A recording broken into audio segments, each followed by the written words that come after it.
오늘 말씀은 누가복음 12장 13절에서 21절. 누가복음 12장 13절에서 21절의 말씀입니다. 우리 같이 한 목소리를 읽겠습니다. 시작.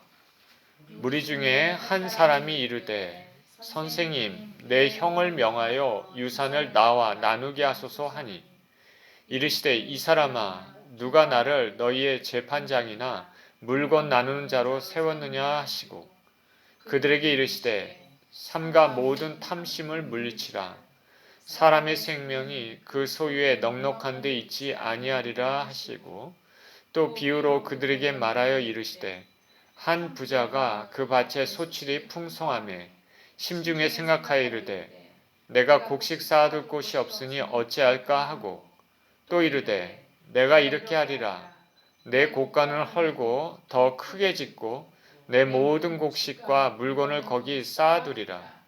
또 내가 내 영혼에게 이르되 영혼아, 여러 해 쓸 물건을 많이 쌓아두었으니 평안히 쉬고 먹고 마시고 즐거워하자 하리라 하되, 하나님은 이르시되 어리석은 자여, 오늘 밤에 내 영혼을 도로 찾으리니 그러면 내 준비한 것이 누구의 것이 되겠느냐 하셨으니, 자기를 위하여 재물을 쌓아두고 하나님께 대하여 부여하지 못한 자가 이와 같으니라. 아멘. 어리석은 부자의 비유입니다. 기도합니다.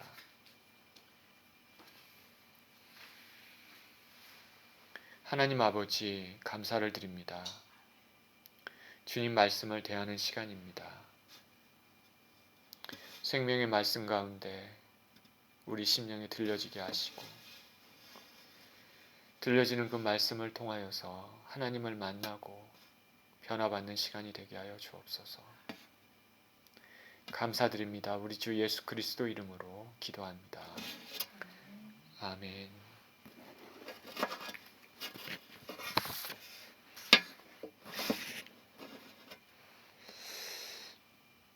우리가 개성인자는 예수님의 비유에 대한 것을 우리가 살펴보고 있습니다.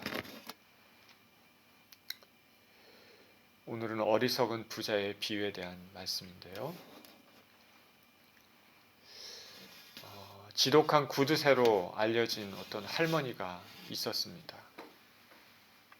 그 할머니의 이름은 히티 그린이라는 할머니입니다. 굉장한 구두쇠 할머니인데, 얼마나 구두쇠인지 사람이 살다 보면 기본적으로 써야 될 돈이 있지 않습니까? 그런데도 돈을 쓰지 않았습니다. 음식을 차게 먹으면 안 좋기 때문에 그럴 경우 이제 데워 먹어야 되는데, 전기값이 든다고 차게 해서 그냥 음식을 먹습니다. 일평생 그렇게 살아왔다고 합니다. 자녀가 있는데 자녀가 다쳤으면 조금 있어도 나을 거다 생각하고 돈을 아끼기 위해 병원도 데려가지 않았습니다. 이 할머니는 이렇게 살았습니다. 그러다가 이 할머니가 1916년 그때 죽었는데, 100년 전 일이죠. 1916년에 죽었는데, 당시 남긴 유산이 1억 불이나 되었다고 합니다. 엄청난 유산이죠. 가난해서 억척스럽게 돈을 모은 게 아니라 돈이 이렇게 넘치게 있지만은 쓰지 않으면서 삶을 살았습니다. 우리는 이렇게까지는 아니지만, 어떤 사람은 많은 사람을 가졌음에도 구두쇠로 사는 사람들을 종종 봅니다. 돈은 참으로 소중한 것이지만은 올바른 생각을 가지지 못하면 참 삶이 비참한 삶이 되고 영혼을 잃게 되는 상황까지 올 수도 있는 것입니다. 오늘 예수님께서 어리석은 부자의 비유를 말씀하고 계시는데, 재물에 대해서 어떠한 가치관, 어떠한 철학을 가져야 하는지 말씀해주고 있습니다. 본문을 통해 주님이 우리에게 주시는 메시지가 뭔지 살펴보겠습니다. 13절에 무리 중에 한 사람이 이르되 선생님 내 형을 명해서 유산을 나와 나누게 하소서 하니, 예수님의 말씀을 듣고 있던 무리 중에 한 사람, 따라다녔던 사람 중에 한 사람이 따라다녔는지 어떻는지는 모릅니다. 예수님 주위에 있었던 무리 중에 한 사람이 예수님께 부탁을 합니다. 선생님, 형에게 말해서 유산을 나와 함께 나누도록 해주십시오. 자기에게 돌아가야 될 유산이 돌아가지 않았는지, 아니면 형보다 유산이 적어서 마음이 불편했는지 모르지만 예수님께 유산을 나누도록 형에게 얘기해 달라고 부탁을 합니다. 자신이 받아야 할 유산이 정당하다면 굳이 예수님께 부탁을 하지 않았겠죠. 이 사람의 말 안에는 돈에 대한 탐욕이 있었을 것으로 생각할 수 있는 것입니다.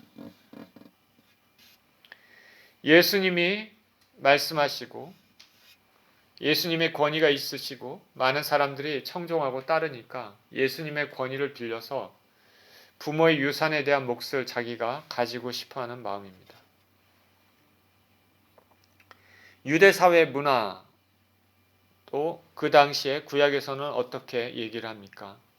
장자가 다른 사람보다 특권을 더 가지고 있습니다. 아버지 유산을 더 많이 가질 수 있는 특권이 있는 것이 유대 사회입니다. 신명기 21장 이렇게 말합니다. 들어보십시오. 어떤 사람이 두 아내를 두었는데 한 아내는 사랑을 받고 한 아내는 미움을 받다가 그 사랑을 받는 자와 미움을 받는 자가 둘 다 아들을 낳았다 하자. 그 미움을 받는 자의 아들이 장자면 자기의 소유를 그의 아들들에게 기업으로 나누는 날에 그 사랑을 받는 자의 아들을 장자로 삼아서 참 장자, 진짜 장자인 곧 미움을 받는 자의 아들보다 앞세우지 말고 반드시 그 미움을 받는 자의 아들을 장자로 인정해서 자기의 소유에서 그에게 두 몫을 줄 것이니 그는 자기의 기력의 시작이라. 장자의 권리가 그에게 있음이니라. 성경에서는 하나님께서 장자에게는 두 몫의 유산이 주어진다 얘기를 하고 있습니다. 장자는 아버지의 기력의 시작이니까 아버지의 축복을 더 많이 받습니다.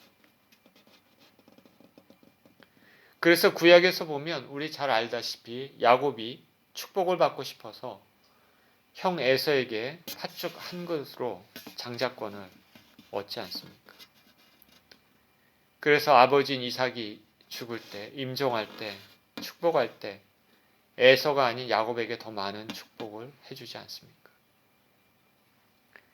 그러니 장자에게 부모의 유산이 더 많이 주어지는 것은 당시 유대인의 일반적인 일이었습니다. 근데 예수님께 부탁한 이 사람은 이런 이유로 자기 형에게 돌아갈 유산을 자신에게 더 달라고 예수님께 권위를 빌려 부탁하려는 것인 것 같습니다. 형과 동일한 유산을 받고 싶었을까? 이 사람이 예수님께 얘기하는 것은 재물을 얻는 목적으로 예수님을 이용하려는 것입니다. 오늘날에도 예수님을 자신의 욕심을 채우기 위한 방편으로 그렇게 삼는 사람들도 많지만은 예수님 당시에도 그랬습니다. 탐욕을 채우기 위해서 예수님의 이름을 빌리는 것이죠. 돈의 욕심으로 하나님께 기도하고 명예와 지위에 대한 욕심으로 하나님께 기도하고 그러는 것이죠. 돈은 귀한 것이지만 그것을 얻기 위해서 욕심이 들어가면 그 영혼을 잃어버릴 수도 있다고 성경은 말하고 있는 것입니다. 다시 너희에게 말하노니 낙타가 바늘기로 들어가는 것이 부자가 하나님의 나라에 들어가는 것보다 쉬우리라 하시니. 예수님이 하신 말씀을 잘 생각해 보십시오.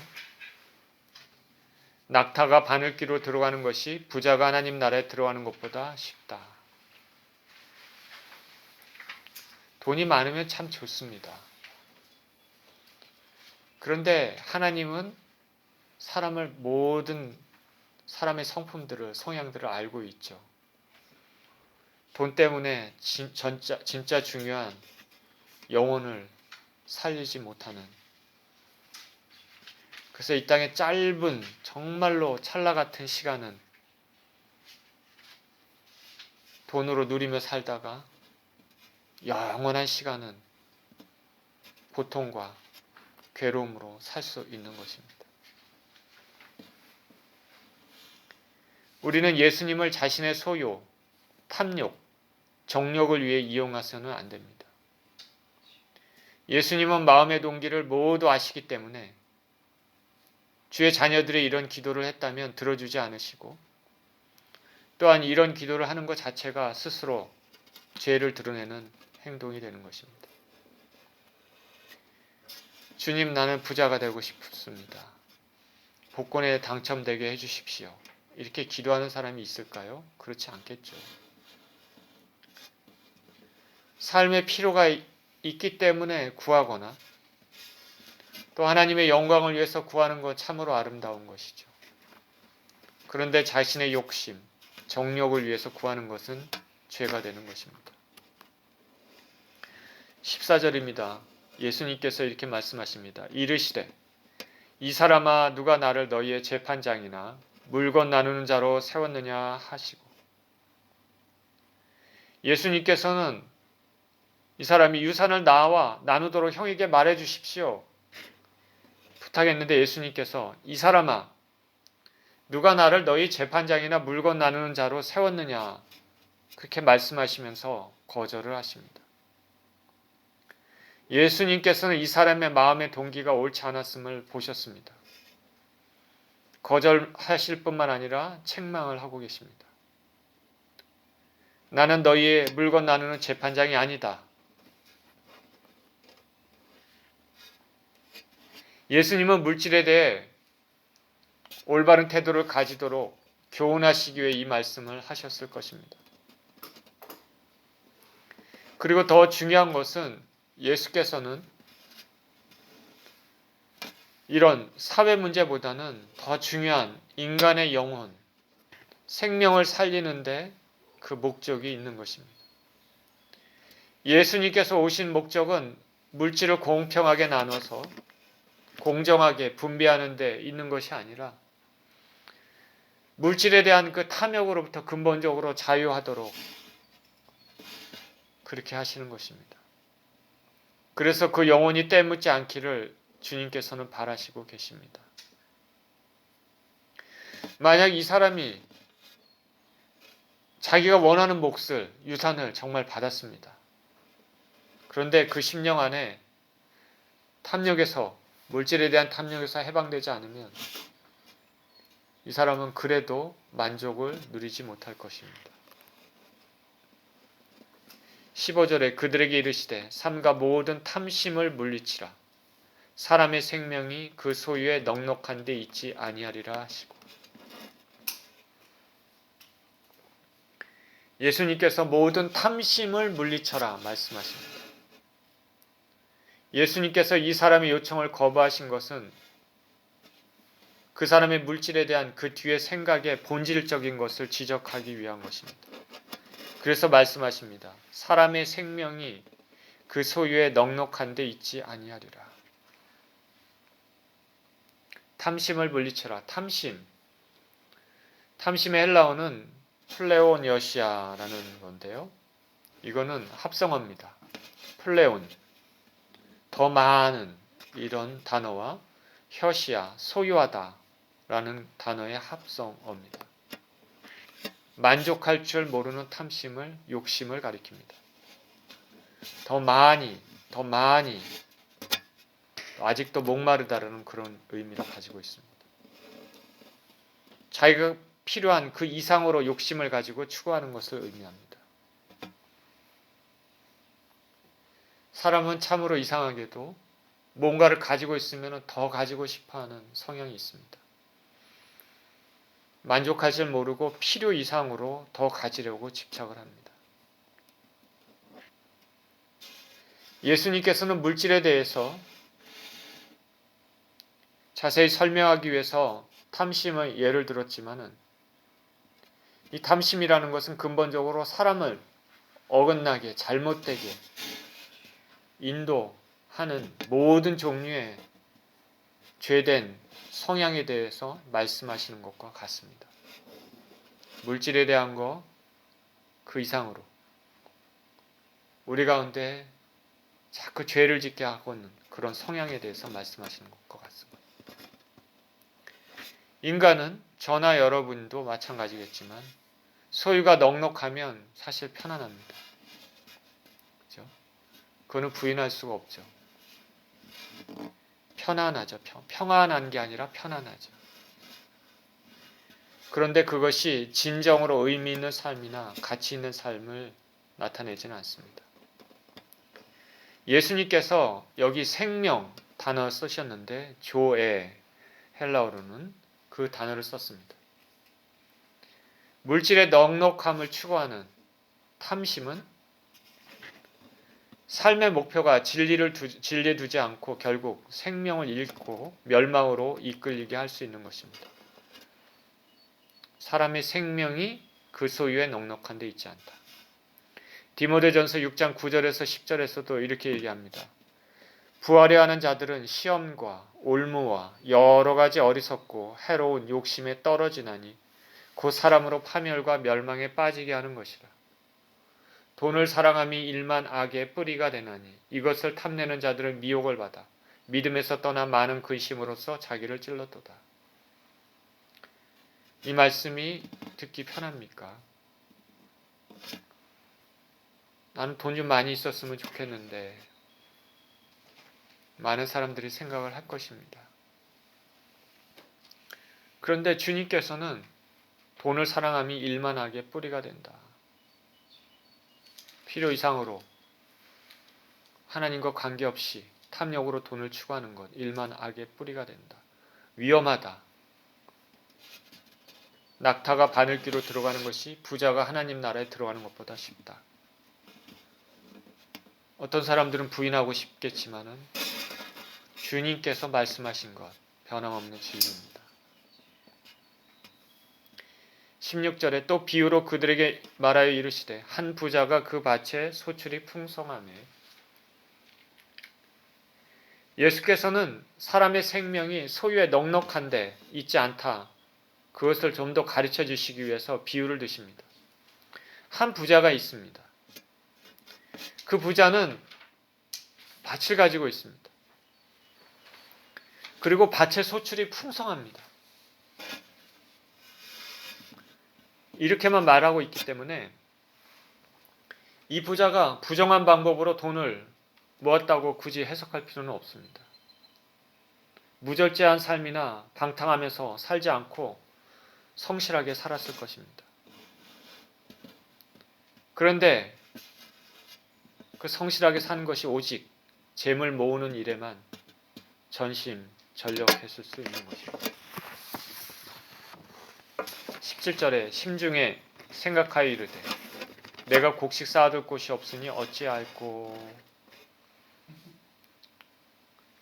부자가 고민합니다. 소출이 너무 풍부해서 곡식 쌓아둘 곳이 없네.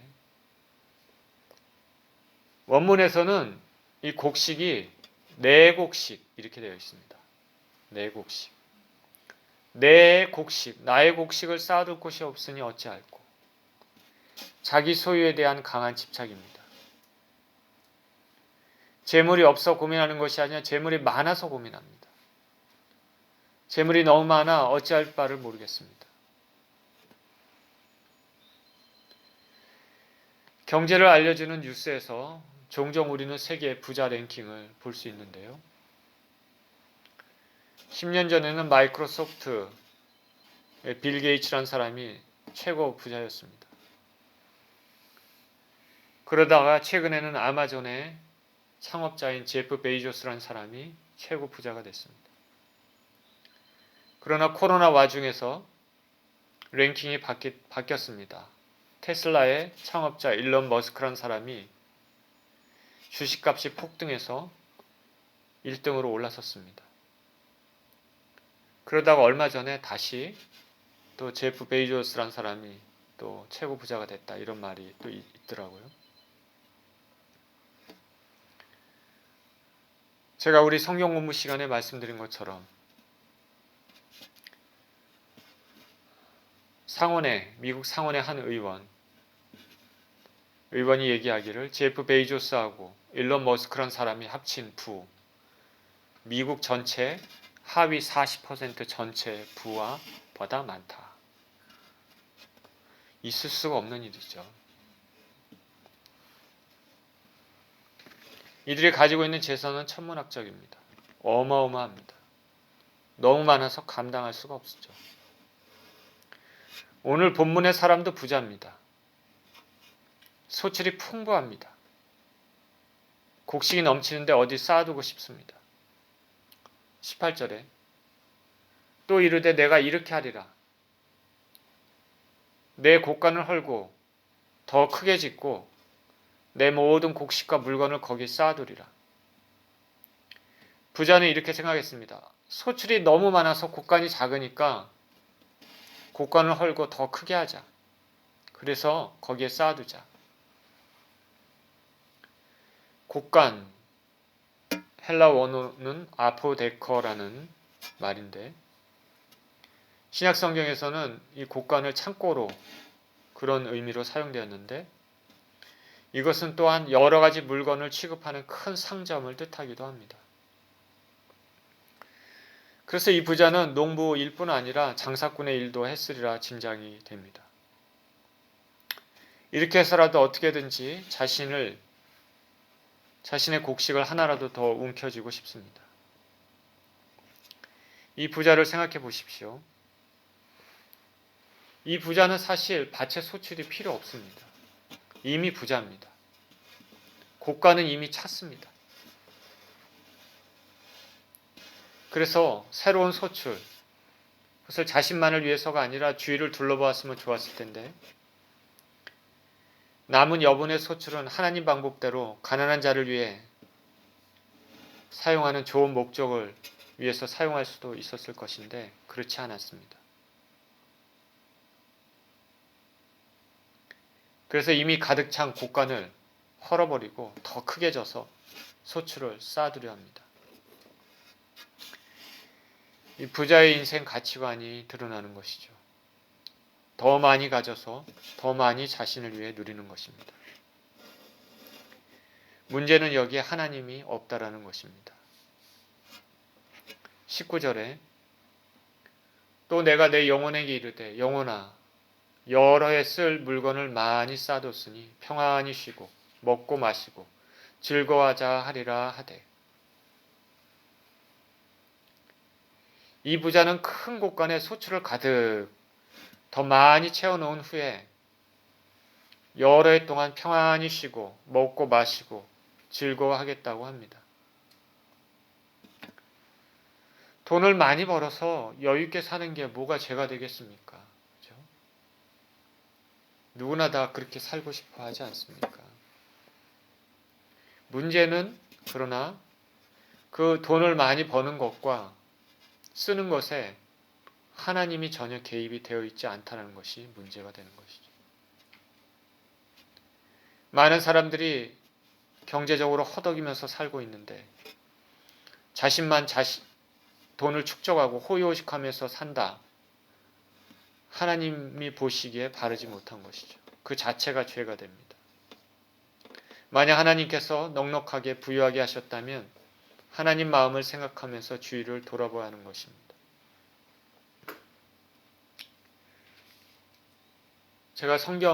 제가 말씀 시간에 자주 인용하는 부부 중에 미우라 아야코, 부부 얘기 자주 하죠. 이 미우라 아야코 부부가 신문사에서 주관한 공모에 빙점이라는 소설을 써서 응모를 했는데 이것이 대상을 받았습니다. 상금으로 매우 큰 금액을 받았습니다. 이 사람이 쓴 책 중에 이 질그릇에도라는 책에 이렇게 쓰여 있습니다. 제가 읽어볼게요. 소설이 당선된 날 저녁 미우라가 돌아왔다. 잘됐군. 웃음이 가득한 얼굴로 미우라는 바로 나를 2층으로 불렀다. 우리 감사기도를 올립시다. 그렇게 말하고 미우라는 바로 기도하기 시작했다.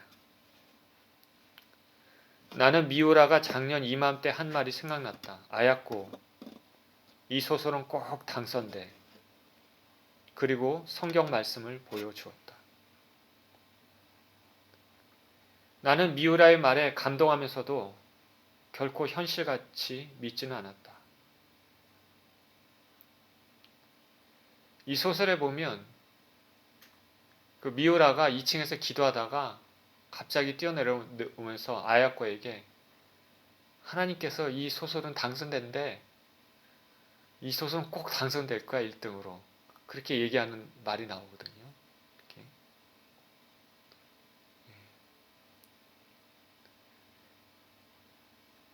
그 얘기를 하고 있는 거죠. 미우라의 말에 나는 감동하면서도 결코 현실같이 믿지는 않았다. 마지막 순간까지 당선될지 어떨지 속으로 멋대로 걱정만 하고 있었을 뿐이다. 미우라는 조용히 말했다. 아야코, 신을 두려워해야 돼. 사람은 유명해지거나 조금이라도 돈이 들어오면 그렇지 않을 때보다 어리석기 쉽거든. 또 사람들이 모두 떠받쳐주면 진짜 바보가 되거든. 그러니까 지금부터 행동이 더 중요. 과연 나는 그렇다고 고개를 끄덕였다. 그리고 1000만 엔이란 돈은 생각지도 않던 큰 돈이야. 1000만 엔, 엄청나게 큰 돈이죠. 이게 전후 2차 대전 바로 그때 일었던 전후에 있었던 일이니까 돈이 엄청난 액수겠죠. 소설 공모에 이런 1등에 이런 상금이 걸려 있었던 거죠. 1000만 엔이란 돈은 생각지도 않던 큰 돈이야. 이 큰 돈을 손에 쥐고 무엇에 쓸까 하고 망설이다 보면 올바르게 쓸 수가 없어. 역시 아까워지니까. 나는 이 돈의 사용에 대해서도 하나님의 뜻대로 쓸 수 있도록 벌써부터 기도를 했습니다. 하나님과 사람을 위해서 써야 돼. 참으로 미우라다운 말이었다. 아야코, 하나님은 우리가 훌륭하기 때문에 써주신 것이 아니야. 성경에 있는 대로 우리는 흙으로 만들어진 질그릇에 지나지 않습니다.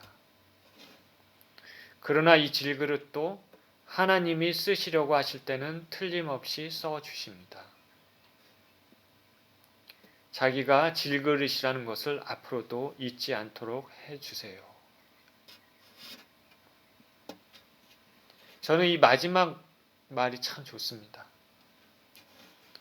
하나님은 우리가 훌륭하기 때문에 우리를 써주시는 것이 아니다.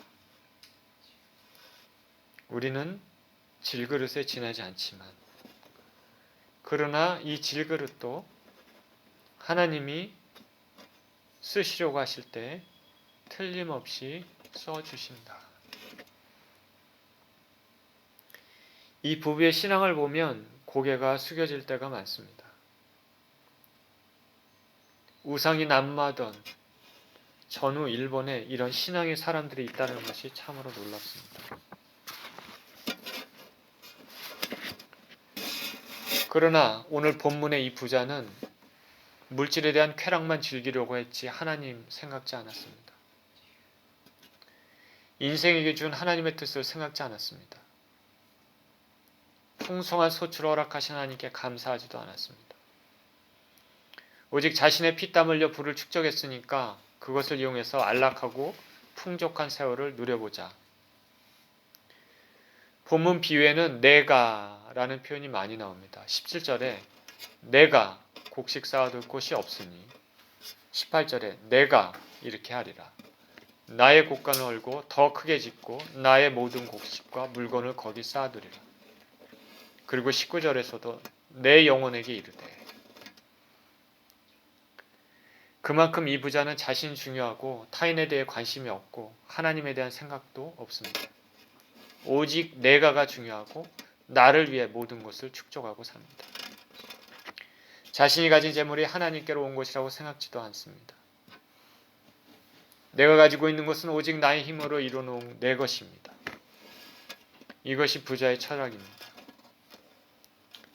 지금도 이런 마음을 가지고 사는 사람이 적지 않습니다.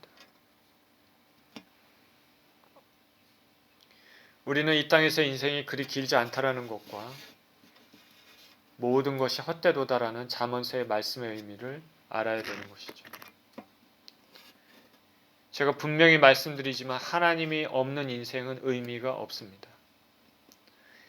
인생의 의미는 오직 하나님 안에서만 찾을 수 있습니다.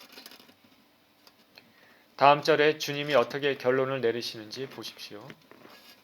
20절 하나님은 이르시되 어리석은 자여 오늘 밤에 너의 영혼을 도로 찾으리니 그러면 너의 준비한 것이 누구의 것이 되겠느냐 하셨으니 자기를 위하여 재물을 쌓아두고 하나님께 대하여 부여하지 못한 자가 이와 같으니라. 자기를 위해 이렇게 풍성히 쌓아두고 미래를 즐기는 자에게 하나님 말씀하십니다. 어리석은 자여 오늘 밤에 너의 영혼을 도로 찾으리니 그러면 너의 준비한 것이 누구의 것이 되겠느냐. 시편 39편의 말씀과 같습니다. 39편 6절에 진실로 각 사람은 그림자같이 다니고 우리가 그림자같이 다니는 거죠. 헛된 일로 소란하고 재물을 쌓으나 누가 거둘는지 알지 못하나이다. 어리석은 자여 오늘 밤에 내 영혼을 도로 찾으리니. 어리석다. 에프론. 이것은 문자 그대로 어리석다. 그런 뜻도 있고 도덕적으로 영적으로 부족하다 할 때도 사용되는 단어입니다. 시편 53편 1절에 어리석은 자는 그의 마음에 이르기를 하나님이 없다 하도다. 그들은 부패하며 가증한 악을 행하며 선을 행하는 자가 없도다. 이때 여기서 어리석다도 같은 동일한 단어 사용합니다. 이 사람은 자신을 인생의 주인으로 생각했습니다. 그런데 진짜 주인인 하나님께서 영혼을 거두시면 아무것도 가지지 못하고 이 땅을 떠납니다. 자신이 쌓아둔 것 누리지도 못합니다. 그 쌓아둔 것 누군가가 취할 것입니다.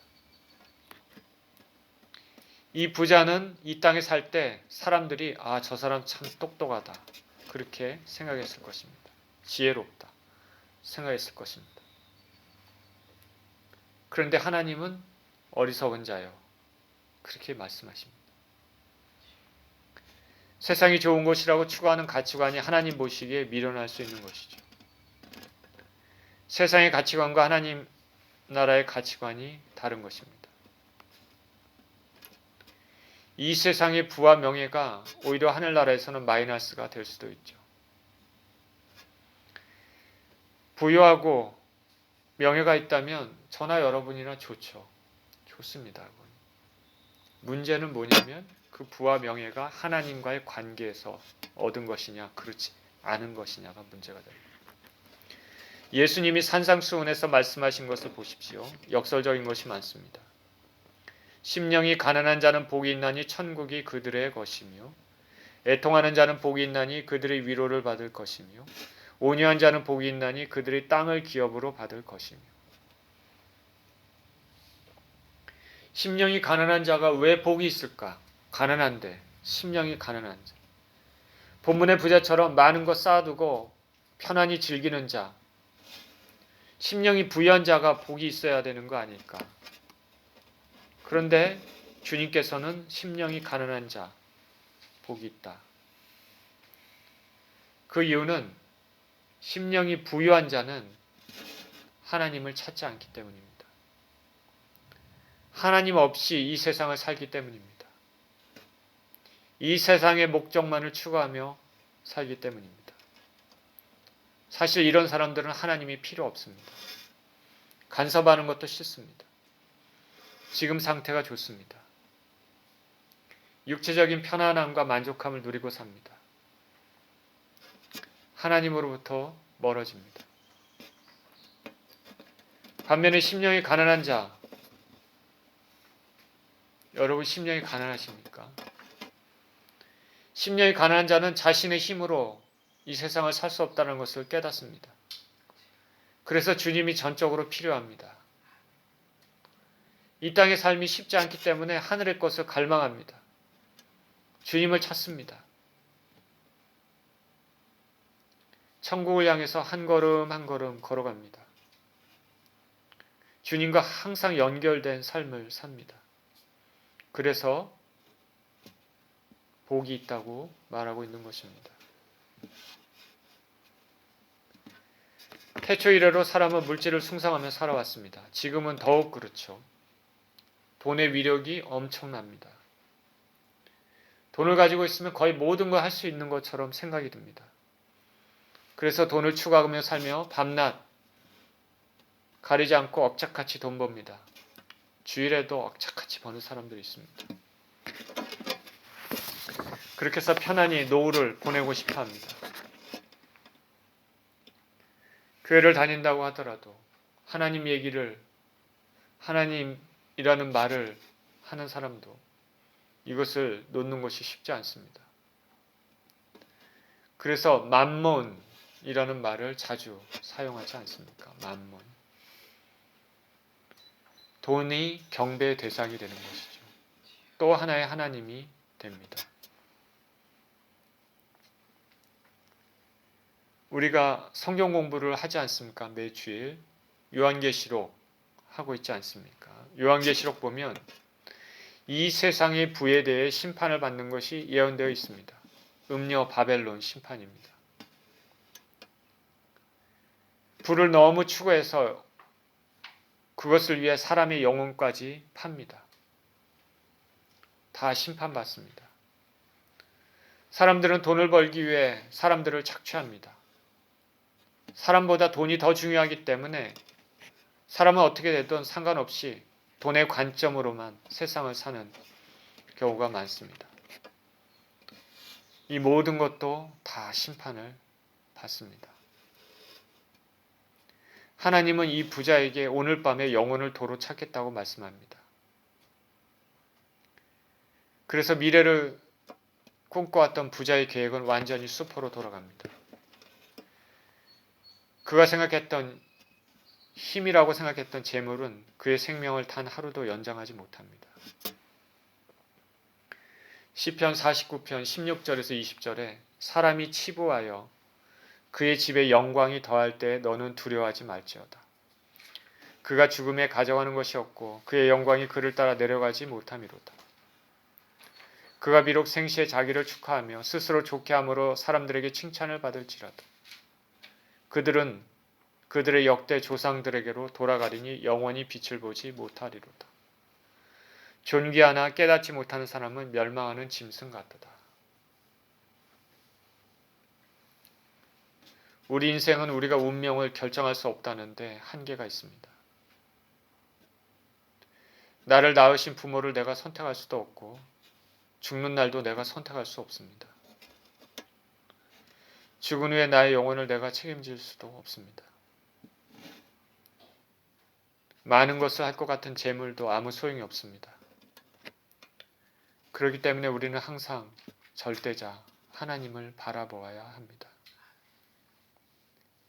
몸은 죽여도 영혼은 능히 죽이지 못하는 자를 두려워하지 말고 오직 몸과 영혼을 능히 지옥에 멸하실 수 있는 이를 두려워하라. 주님은 말씀하십니다. 자기를 위하여 재물을 쌓아두고 하나님께 대하여 부여하지 못한 자가 이와 같으니라. 본문은 이기적이고 세속적인 부유함과 하나님께 대한 빈곤을 대비하고 있습니다. 주님은 부자가 어떻게 삶의 목표를 찾고 살아야 하는지 말씀해 주십니다. 자신의 부요함 이전에 하나님에 대해 부요해야 한다고 말씀하십니다. 이 부자가 쌓은 부를 하나님을 위해서 사용했다면 아름다웠겠죠.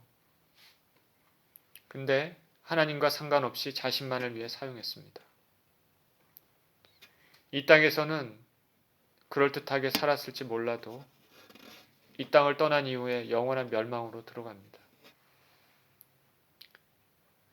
성경은 하나님께 대하여 부여한 것이 하늘의 보물을 쌓는 것이다 말씀하고 계십니다. 인간의 생명과 재물이 하나님으로부터 주어진 것이라는 것을 깨닫고 살아야 되겠습니다. 마태복음 6장 19절에서 21절에 너희를 위하여 보물을 땅에 쌓아두지 말라. 거기는 좀과 동록이 해야 하며 도둑이 구멍을 뚫고 도둑질하느니라. 오직 너희를 위하여 보물을 하늘에 쌓아두라. 거기는 좀이나 동록이 해야 하지 못하며 도둑이 구멍을 뚫지도 못하고 도둑질도 못하느니라. 너희 보물이 있는 그곳에는 너희 마음도 있느니라.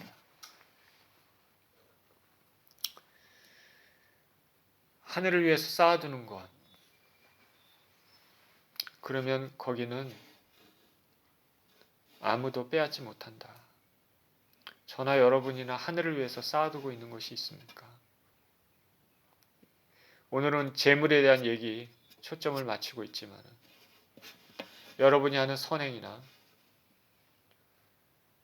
남들을 위하여 하는 중보기도나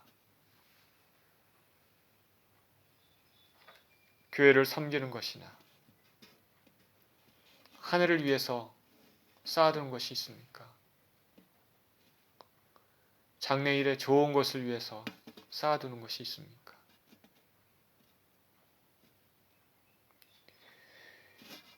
우리의 생각을 이 땅에 두지 않고 영원한 것, 하늘을 바라보며 사는 것이 참으로 지혜로운 삶입니다. 오늘 본문을 통해서 우리는 우리의 존재가 하나님의 영광을 위해 창조된 피조물임을 자각케 함을 배울 수 있습니다. 또한 재물은 하나님이 주신 것이고 내 자신만을 위해 사용하면 안 되고 주님 말씀 따라 주님께 영광 돌리는 일에 사용해야 함을 알 수 있습니다.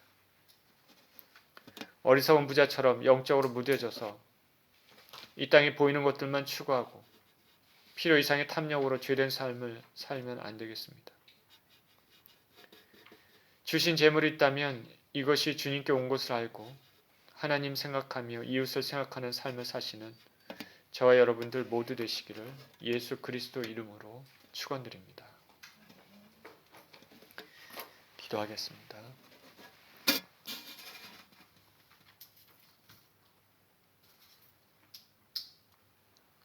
하나님 아버지, 오늘 본문의 말씀은 부유함이 넘쳐서 그 쌓을 부를 더 축적하기 위해 자신을 위해 사용하는 어리석은 부자에 대한 말씀을 하고 있습니다. 세상 사람들은 지혜롭다고 말하겠지만 하나님은 어리석다고 말씀하고 있습니다. 하나님, 그런데 이 말씀을 어찌 보면 저희에게 어떻게 적용해야 되겠습니까? 저희는 이 부자처럼 그렇게 소유가 넉넉하지 않습니다. 때로는 하루, 일주일, 한 달, 아버지, 삶을 생각하며 그렇게 살아야 되는 처지에 있기도 합니다. 하나님, 그러나 오늘 본문의 말씀처럼 우리가 모든 것을 할 때마다 하나님을 생각하고 이 땅의 것을 생각하지 않고 주님을 생각하며 영원한 것을 생각하며 살아야 될 줄 믿습니다. 만약 주님께서 주신 것이 있다면 아버지 하나님의 뜻대로 또 사용할 수 있는 인생이 되어야 되겠고 또 주위를 돌아보며 우리가 남을 위해 중보하고 남을 위해 기도하며 우리의 마음을 쏟아 아버지 하나님, 주님이 뜻하신 일들을 하며 그렇게 사는 것이 하늘의 귀한 복을 쌓는 것이 아닌가 생각해 봅니다. 하나님 아버지, 우리가 이 땅을 살아가면서 이 땅에 소망을 두고 사는 것이 아니라 영원한 것을 소망을 두고 영원한 가치에 소망을 두고 그렇게 살아갈 수 있게 하여 주시옵시고, 이 땅을 떠날 때 우리를 맞아주시고 하나님 나라에 아버지 하나님 인도함을 받는 우리 모두 될 수 있도록 축복하여 주옵소서. 또한 우리를 통해서 주위 사람들도 주님의 나라로 인도될 수 있도록 축복하여 주옵소서. 우리 주님께 감사드리며 우리 주 예수 그리스도 이름으로 기도합니다. 아멘.